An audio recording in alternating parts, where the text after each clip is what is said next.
Donc, puisque vous me demandez de vous transmettre le document sur lequel je suis en train de travailler, je vais faire un assemblage pour enregistrer le document ainsi que toutes les ressources qu'il utilise. Donc toutes les ressources qu'il utilise, c'est-à-dire les images, les fontes.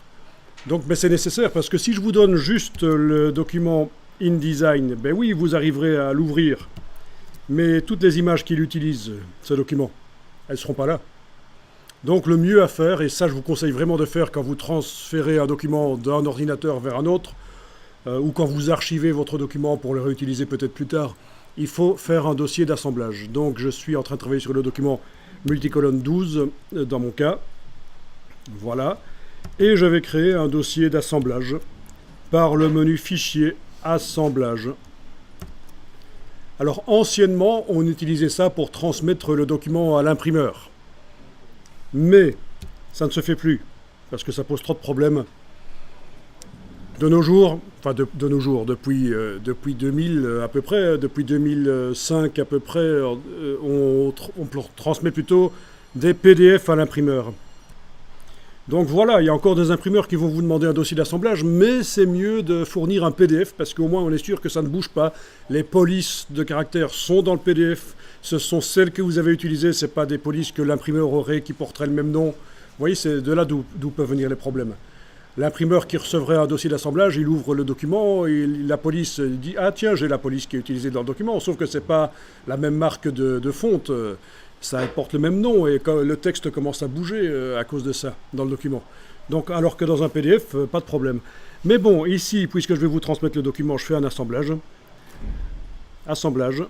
Ça, c'est les instructions pour l'imprimeur, mais on s'en occupe pas. Je passe outre.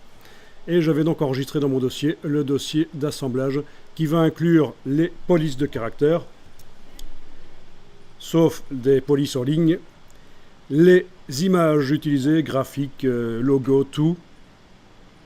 Dans le dossier d'assemblage, les liens vers les graphiques seront mis à jour, comme ça dès qu'on ouvre le document InDesign dans le dossier d'assemblage, les liens fonctionnent. Voilà. Assemblage. Il y a un petit message pour indiquer qu'on ne peut pas normalement transférer des polices de caractère, mais pour les besoins de l'impression, vous pouvez. Sauf que, je vous ai dit, il ne faut plus transmettre à l'imprimeur des dossiers d'assemblage, c'est trop dangereux, transmettrez plutôt des PDF. Voilà le dossier d'assemblage qui contient donc le document InDesign, C6, les fontes utilisées. Si vous ne les installez pas sur l'ordinateur avant d'ouvrir le document, bien sûr, il va vous dire qu'il y a des fontes manquantes, mais ce n'est pas très grave. Il va de toute façon les remplacer par les fontes les plus rapprochantes qui sont installées sur votre ordinateur. Donc les fontes, normalement, quand on reçoit le dossier d'assemblage, il faut les déposer dans le dossier fonte de l'ordinateur. Les liens, ça c'est toutes les images qui sont utilisées par le document. Les instructions, on s'en occupe pas, d'ailleurs je vais supprimer le truc. Voilà. Alors les versions suivantes de InDesign, en plus de vous faire un fichier INDD dans le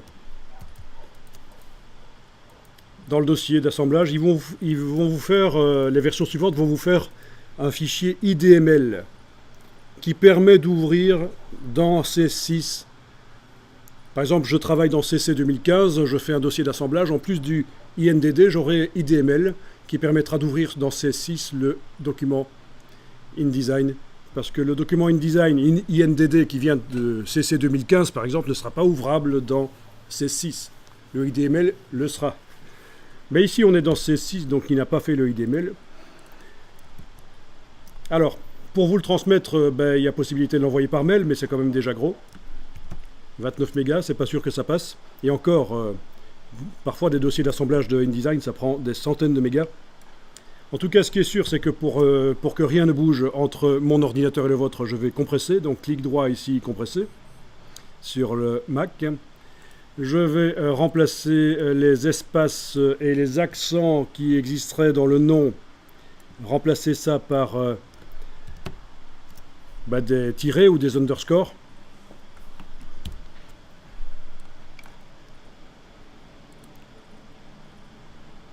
Et je vais mettre ça sur un serveur web. C'est associé à des noms de domaine en fait. Ici, je suis sur l'espace web d'un site web que j'ai fait à propos d'un logiciel Adobe qui s'appelle Captivate. Et ça ne fait pas partie de la suite Adobe en fait. Parce que contrairement à ce que vous pourriez croire, les logiciels Adobe, il y en a plein qui ne font pas partie du Creative Cloud. Il y en a plein à côté qui s'achètent à part. C'est un logiciel pour faire de l'enseignement à distance en fait. Je vais dans le dossier 3xW, dans le dossier Download, et je vais aller positionner là le zip. Donc le zip qui ne contient pas d'accent, pas d'espace, sinon ça pose des problèmes. Je le dépose là dans le dossier. Le fichier que je vous transfère, je le mets dans un dossier 3xW, comme ça ce sera facile pour vous, vous allez y avoir accès par un navigateur web. Je vous donnerai l'adresse, vous allez dans Google Chrome, mais n'importe qui peut y avoir accès aussi.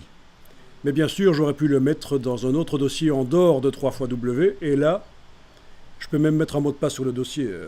C'est inaccessible par un navigateur web, et en plus, il faut un mot de passe, pour un logiciel FTP, il faut un mot de passe.